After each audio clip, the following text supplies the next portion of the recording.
coming to you from North Atlanta Studios and brought to you by Mesmerize Media. It's the Advantage of Adversity podcast. And now, here's your host, Glenn Carver. Hello, my name is Glenn Carver, and I'm your host for the Advantage of Adversity podcast. The mission of this show is to highlight inspiring stories of people who have dealt with significant adversity, either in their personal or professional lives. And in spite of that adversity, they've made the decision to move through it and find the opportunity, maybe even the advantage in the adversity. Coming to you from the podcast studios at Mesmerize Media in North Atlanta. Today, I have an amazing guest on the show. And if you've ever left your house and gone out into the free world and enjoyed a steak dinner, you've probably had one at Longhorn Steakhouse. And if you haven't, you need to do so. Today's guest is Mr. George McKerrow. In my humble opinion, he is the coolest entrepreneur on earth. And once he checked the box of that massive Longhorn Steakhouse victory, he co-founded with Ted Turner, the legendary Ted's Montana Grill. And if you haven't had a bison ribeye at Ted's yet, and those pickles, I think they put something in those pickles. They're kind of addictive. You can eat them by the Homer bucket. But just both fantastic concepts. Now, welcome to the show, George McKerrow. Thanks for having you. Thanks for being on the show. And it's always great to see you. Well, it's great to see you, Glenn. And thanks for inviting me to be here. I'm happy to be here. I'm proud to be here and looking forward to a great conversation. Well, I appreciate that. And I've always admired you and looked up to you. You're kind of an entrepreneurial hero to me. And most importantly, I consider you a friend. Well, likewise, Glenn, I appreciate our friendship. We've known each other for a while. And, yes. And thank you very much for the compliment. Yeah. Speaking of, we've known each other for a while. We actually met in 1996. And I remember it like yesterday. I was, at the time I was working for the 1-800 House My Driving company, but we had moved into the restaurant industry, 1-800 House My Service. And I was at your office. At the time, it was at Northridge and Roswell Road. And I was in your boardroom meeting with Bill Norman, right, who at the time was your director of operations. And I'm pitching him on our service, which was great, by the way. Totally believed in it. And halfway through my presentation to Bill, in through the front door, walks this guy. He's wearing blue jeans, a black T-shirt. He's got a salt and pepper ponytail down to his butt. And I'm thinking, who is this character coming in the front door? What's he selling? But he had this swagger. And it was George McKerrow. Yeah. So well, you've shortened your hair a little bit since 96. I was young back then. Yeah. Wasn't quite that long. Yeah. Anyway. Yes, I at the time. Anyway, sure. That's when we first met. Yeah, that's a long time ago, 1996. That was 4 years after we went public. And so the company was doing quite well at the time. Yeah, well, we're going to talk about that. But before we get into your story, I want to share something really cool with you. And in preparation for our conversation today, I pulled from the archives the transcript of the original interview for my first book, Stand in the Heat. And I want to thank you because you were gracious enough to be my first interview for Stand in the Heat. Well, I really congratulations. It was a great book. I really enjoyed reading it. And I do remember our interview and our conversation. And I appreciate it at the time and still do, the fact that you thought I was worthy of being in your book. Oh, no question. And I had the privilege of interviewing some amazing people, and you were my first. So you were my first, brother. I'll never forget you. There you go. Well, somebody's got to be first, Glenn. That's right. So what's cool, at the end of this is 16 pages of a transcript of our interview.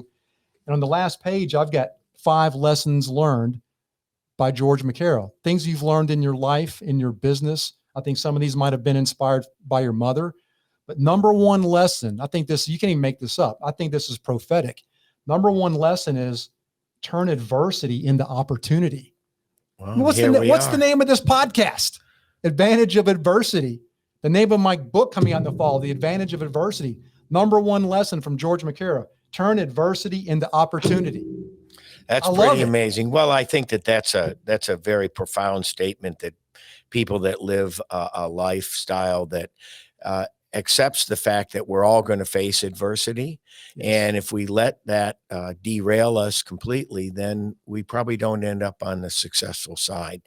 And I think it's an important thing to remember. I've learned more from my failures and adversity than I have from my successes. And so I think it's it's interesting. You've got that. That's very cool. Well, when I saw that, I almost yelled out loud. I said, that is so cool. I mean, adversity is, yeah, I had the pleasure of being on the board of the Entrepreneurship Hall of Fame back in 2012 and 2013 when it was in Atlanta.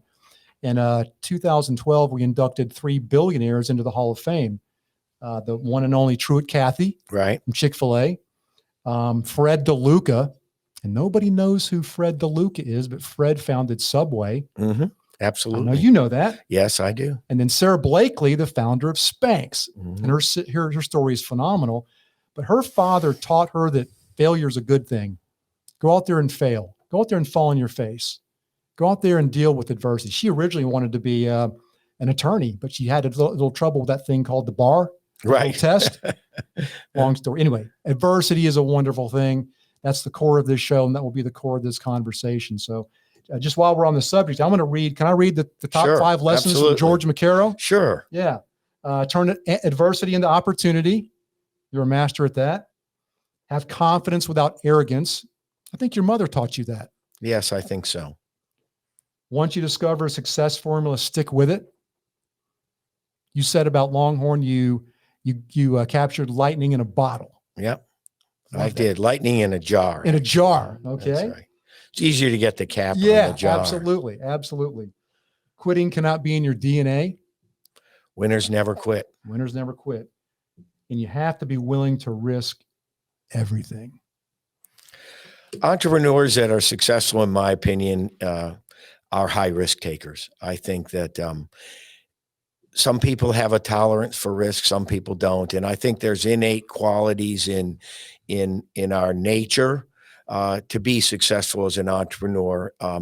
We talked earlier in our conversations about when I was in the 8th grade, and the sociology teacher had us write a paper on what we wanted to be when we grew up, and I said, well, I wanted to be president in the United States, or I wanted to be an entrepreneur. And I got a D- on the paper, and I was shocked, So I went in and asked the teacher what I did wrong. He said, well, George, you're not smart enough to be president, and entrepreneur is not a job, so you weren't on subject. And I said, oh, okay. So that really changed my mind about how people looked at it. And I do think being an entrepreneur is a job.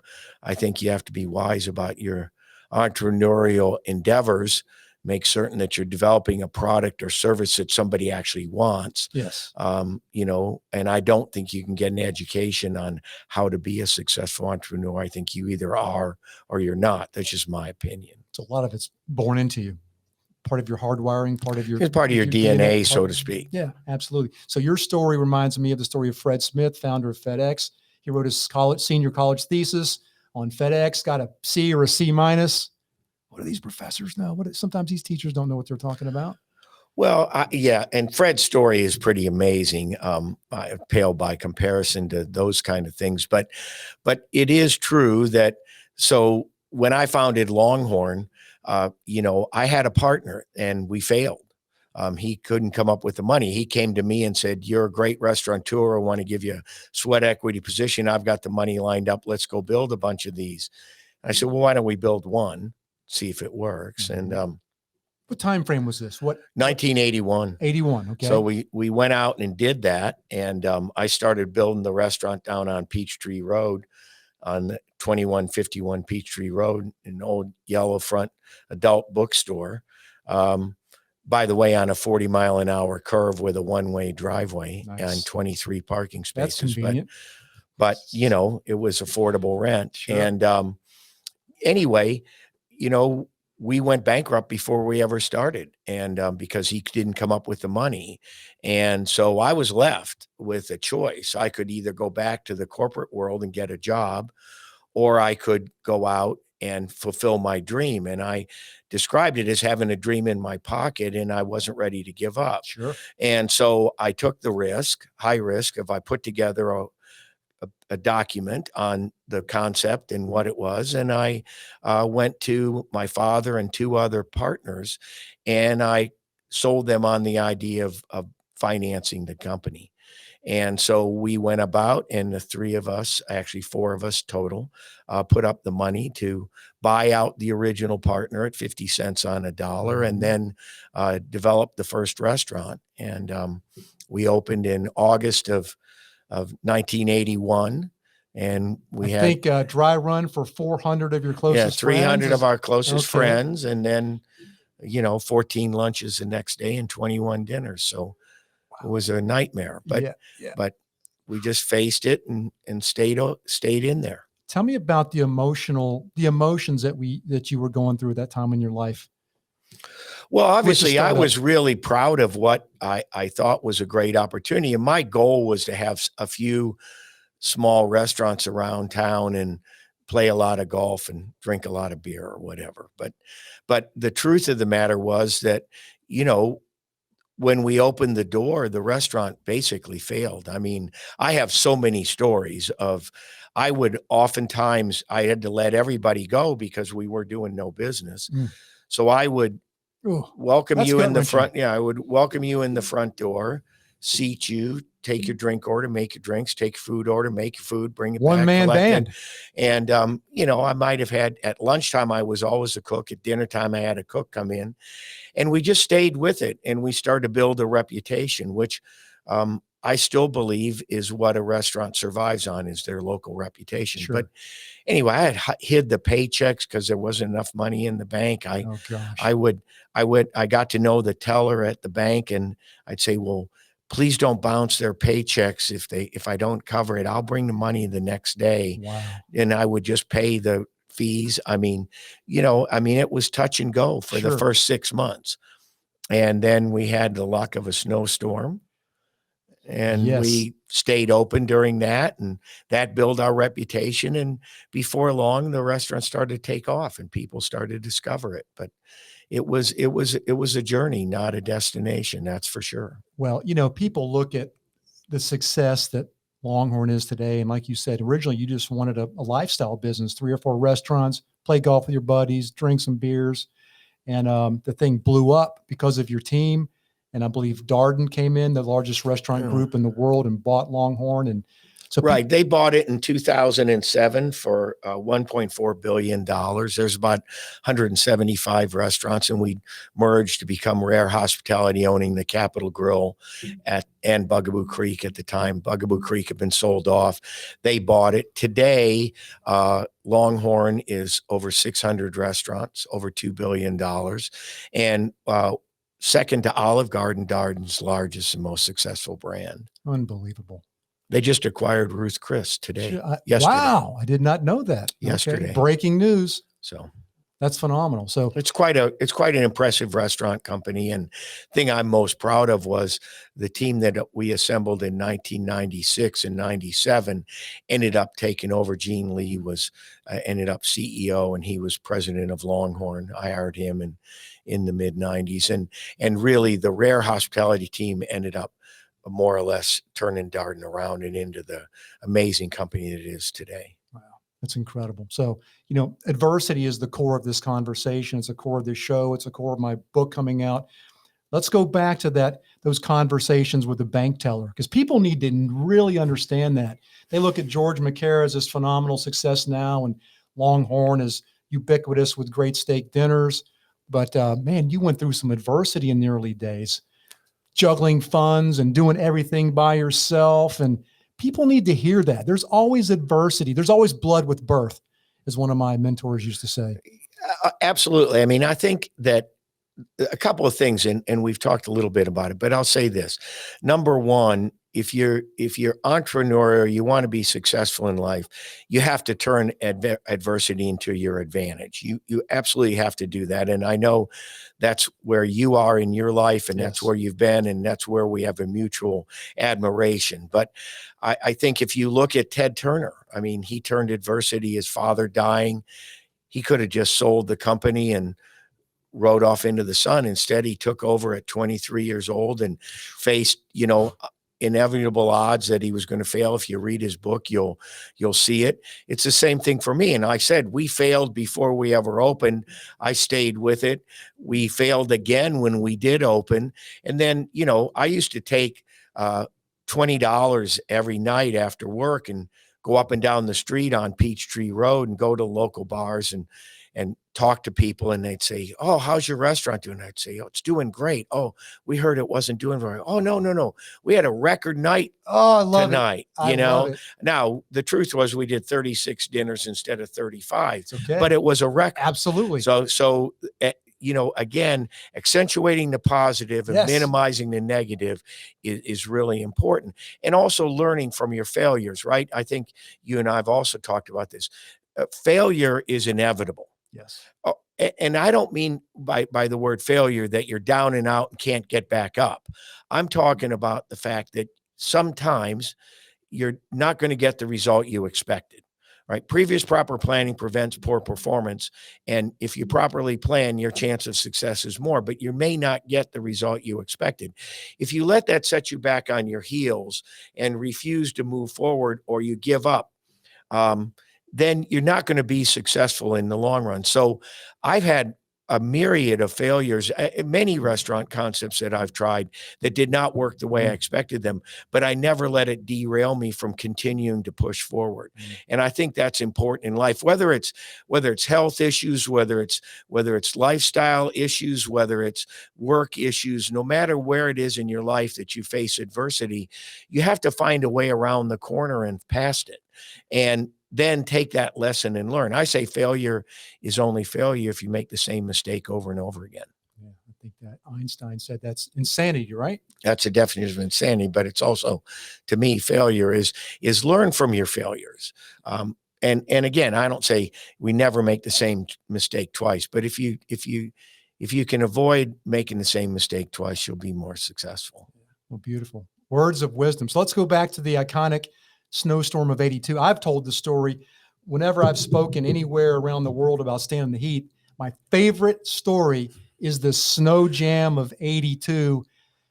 And we're going to drill down into the adversity that you faced and a major decision that you made one particular night.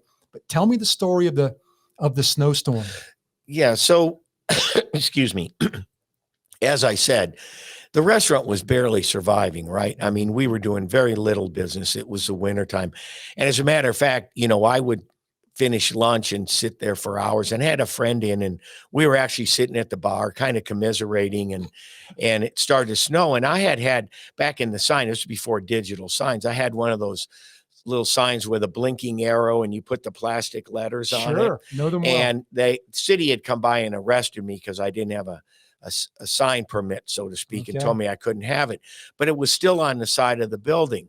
And so we were sitting there and the snow was pouring down, and the media was all talking about, when this city of Atlanta gets snow, let's face it, everybody panics. Yes. And so it was getting pretty heavy, and cars were coming down the hill there by the Piedmont Hospital and going sideways, and a bus went sideways, and people were getting out of their cars and walk around. I thought, wow, this is going to be a major event. Sure. So I said to my friend John, I said, let's get that sign out. I'm going to put up a sign that says drinks $1 while it snows. And I figured a few people would come walking in. So I put the sign up, drinks $1 while it snows, and turned on the blinky light. And then it dawned on me that my team members, employees, were going to have a hard time getting to work. Sure. Because there was nobody there except for me and my friend John. So I started calling them all, telling them, hey, you've got to come in, because people started coming in the door. And all I remember is that we did $700 in drinks that night, and a bunch of friends helped me, and we were crazy busy. That is incredible. And so, it sort of solidified us in the neighborhood. And one of the things that was to our advantage was we were on the same grid as the Piedmont and Shepherd Spinal Center, the hospitals. So we never lost power. And if there was power outage for 2 or 3 days. It was January 28th, 1982, actually. Okay. Wow. Well, when I've told that story 100 times, I've embellished it just a tad for effect. Can. But I say George had this seminal moment. He was trying to decide whether to, keep the restaurant open or shut down. That would be the logical thing to do. Lock up, close the door, come back in a couple of days when there's power, when it's safe, and continue business. But you made that seminal decision in that moment to stay open. You put the sign out, drinks $1 while he snows. Everybody, how many drinks do you thought he sold? Everybody guesses. I say 700 drinks, but there was only 3 people drinking. Yeah, right. No, there's a few more than that, but it's true, Glenn. Look, I've always felt this way about it is our restaurants are part of a community. Anywhere they are, and they serve as a place for people to come and escape their life or celebrate life or escape a hard day or have a family gathering and nurture and care for each other, and nourishment and camaraderie go together. And so, it nourishes your spirit, it nourishes your soul, and it feeds your body. And so for me, it was like, we should stay open. I mean, it's gotten a little bit sketchier now. People are a little bit more reluctant to get out on the road than they used to be. We've kept all of our restaurants open on snow days ever since that day.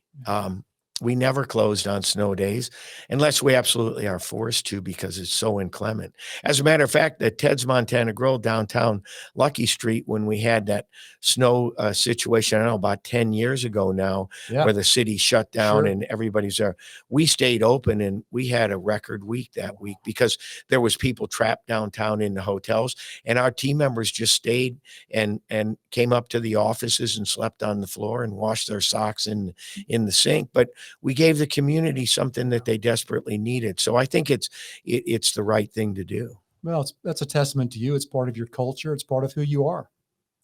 Well, okay. I love it.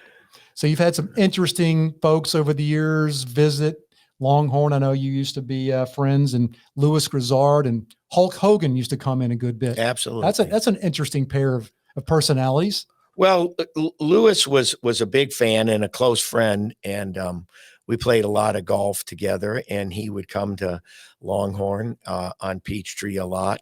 Hulk Hogan came more to a restaurant we had up the street that didn't work so well called Wileen's Barbecue, Roadhouse and Barbecue, and Louis was a fan of that too. And we had a lot of folks through the years. I mean, one of the best celebrity stories was Paul Newman when 1983 or 4, when he was working for Coca-Cola for Diet Coke in the launch, and they bought the place out, and he came in, and he normally wouldn't stay any longer than he was contracted. He stayed all night, stood at the bar and drank Budweiser and let his picture be made with everybody. And the head of marketing said, well, he doesn't ever let us get autographs or take pictures. Would you ask him if it's okay if we come over too? And I said, sure. So Paul goes, sure. So they all came over. It was a big night. Wow. We've met some phenomenal people in your life. Well, when you're in the restaurant business, you meet a lot of people, and you have to love people to be in it. I love people. I know that. That's why I love you. It's awesome. So Longhorn, huge success. Let's move forward to Ted's Montana Grill. You're co-founder with Ted Turner of Ted's Montana Grill. How did you become friends with Ted Turner, who changed the world? None of my friends have changed the world. I think I need some new friends. Yeah. How did that whole concept? Is that your baby? Is that his baby? Mutual? Well, it's a mutual partnership. I'm the only partner Ted's ever had. And Ted and I have had a wonderful relationship of harmonious partnership for the last 22 years. And really, of course, I knew who Ted was. I admired him. He was an entrepreneur. He had come into Longhorn early on when he was just launching CNN, and I'd met him. But I didn't know Ted, and Ted didn't know me. But over the years, through work with the March of Dimes, I'd gotten to know his daughter Laura very well, and her husband. And along about 99, 98 or 99, Ted had gotten into bison ranching business. He had acquired vast amounts of property out west with his, wanting to really make an impression on the environment out there. And he had launched his business called U.S. Bison, and he wanted to bring bison to America's table. Seems odd, But bringing bison to America's table, bringing it into restaurants and into grocery stores, solidified the health and well-being of the bison herd. So we all know the story, or maybe you don't, but there was less than several thousand bison alive at the turn of the 19th century. They had been decimated, down from 30 plus million that lived in coast to coast and north to south across North America. And they're native to North America, and they're unique species to North America. And so Ted wanted to see them come back to the Great Plains, and he had a vision. And when Ted has a vision, he acts on it. And Yes, he does. They're easier on the environment, and the red meat protein is really good and healthy for you. And unfortunately, the bison industry launched itself, and they thought they had this incredible opportunity, and they drove the price of bison up, and people jumped into the bison ranching business. They created a cooperative. And when they brought the bison to market, there was no market. People didn't understand it. Most people, women said, well, it's something my husband drug out of the woods. Isn't that an endangered species? I tasted it. It's wild and gamey. It's dry. And all can be true. And so, they had a real problem, which was the bison ranchers weren't getting paid, including Ted. He delivered over $9 million worth of bison to market and didn't get paid for it. So because he was a billionaire by then, he could afford it. But the average rancher obviously can't take the IOU back to the bank and say, here you go. So the industry was collapsing. And I had gone and listened and learned, and I really was excited by this alternative red meat product. And I tried to introduce it into rare hospitality, and people that are smarter than I am said it really wouldn't work. And so they didn't go along with it. And I shopped it around to the industry and the big players. It wasn't enough. I want to remind you, at the time, there was only 26,000 bison taken to market a year. So it's a very minute business. Just give you a relativity point to that. 135,000 cattle taken to market a day in the U.S., 26,000 for the year. You can do the math. So you have a niche industry that's struggling. Ranchers are going out of business. Ted wants to help. He folds the U.S. Bison Company, joins the cooperative, and we go out and I try to help market it, and it just isn't working. So I went to him through Laura and Rutherford. I wrote a one-page document, and I said, I've had this concept for a classic American turn of the century burger bar, because primal cuts could be sold, but the middle meats weren't. And so I said, we'll create gourmet hamburgers, and we'll create an all-day type menu. And I wrote this whole paper up, and I described what Ted's Montana Grill could be. And I got it to him through Lauren Rutherford, and I was at their 15th wedding anniversary, and Ted was there, and he came up, he said, I read your paper. Let's do this. Let's be partners. Let's shake hands. And we shook hands. That was in May of 2001. And that was a powerful paper you wrote. And he said, let's do this. And he said, I'll tell you what, I'll be 80, you be 20, you get paid. I won't, you do the work, and I'll give you this financial support. So that's how our company was founded. We've never had a contract. Here we are 22 months later. We built, over 50 restaurants. We have 38 operating across the United States.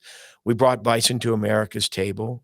And we had 4 pillars in mind. One was save the bison, which we've done. The herd's doubled in size from 300,000 to 600,000. Help the bison ranchers survive. Today, bison ranching is prolific, and new people are coming in, and bison is being sold at 5 times what it was. Bison's about $5 a pound on the rail. It was $1 a pound then. Ted wanted a financial vehicle so that his future generations could hold these millions of acres of property, which we've done. And most importantly for me was he wanted to have a restaurant company he could be proud of that was profitable. So here we are, and we've accomplished all those goals, and we continue to be, I think, a community involved, a successful restaurant company. Unbelievable success story. Just check all the boxes. Win, win, win. Well, you know what? I mean, we are a small company that works in a niche business, but we're proud of what we do, and we are financially successful, and we are prosperous, and we're proud of it. So I'd say, we never became the great big hundreds of restaurants across the country. There isn't enough bison for that to begin with. So even today, there's only 60,000 brought to market a year. So it's still a very niche business.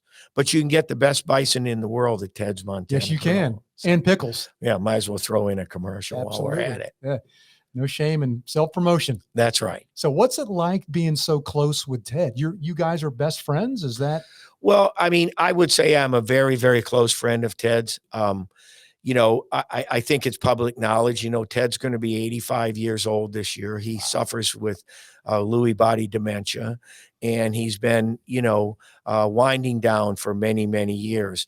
I'm fortunate. Ted calls me virtually every day of the week, Monday through Friday. We talk. We spend time together. We love to hunt and fish, and he's been a great supporter of the restaurants. He's visited every restaurant with me. He's come to many openings. He's been an icon in the industry. He's been a spokesperson for the restaurant industry, and he's proud of being a restaurateur. And so, yes, I mean, I think I'm very, very fortunate to have had the relationship that I've developed with Ted and that he's developed with our company. And most importantly, I'm really proud of the fact that he is one of the most supportive, low-key, humble people I've ever met in my life. That's incredible. And I've had some pretty incredible experiences with him. Well, I'm sure that's a phenomenal understatement. I know, and somewhere in this transcript from our first interview for Stand in the Heat, you said he was also the most honest man you've ever met. Well, honesty is part of anyone's integrity, and Ted is straightforward, honest, and sincere. And I would venture a guess that if you were ever dishonest with Ted, your relationship would end. I can imagine that. And look, I think we owe it to each other, particularly in a work relationship, but in a personal relationship too, to be honest. Yes. And there's ways to approach things that aren't necessarily that easy to talk about with honesty and kindness. Mm-hmm. You don't have to be a jerk when you tell somebody you don't like what they do, or you don't like how they do it, or you don't believe they're being successful. Just like in your personal relationships, you don't have to be mean-spirited when you have a disagreement. I mean, I've been married 29 years this year. Congratulations. Let's face it, marriage is a work in progress. Sure. And honesty is the foundation of any relationship. So no matter where it is in life. Well, 2 closing questions as we wrap up. Top lessons you've learned from Ted. Personal lessons, business lessons. What are the things that just speak to you? How has Ted changed your life? Well, he's changed my life because he is truly lives and breathes, never give up. I mean, Ted's Montana Grill wasn't an overnight success. As a matter of fact, we closed several restaurants along the way that failed. And it wasn't easy to get into that business. And so, never giving up is really the number one thing that I would say Ted is known for. And if you read his book or you follow his lifestyle, the adversity he faced is immense, but he never gave up. Right. The other thing is that I think we've talked a little bit about it.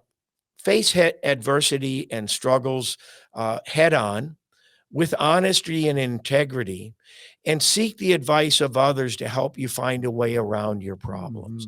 That's humility. Being a lone ranger, being in first place all the time doesn't count. Now, winners never quit is one of Ted's, point. He loves to win. Don't get me wrong. I like to win. You like to win. Sure. Every human being likes to win. But sometimes you have to be willing to be in second place or last place. Ted made a statement. It was interesting when he won America's Cup. Everybody thinks he was an overnight success. He said, I spent 9 years racing and I never won a race. It took me 9 years to win. He said, I never thought of myself as losing.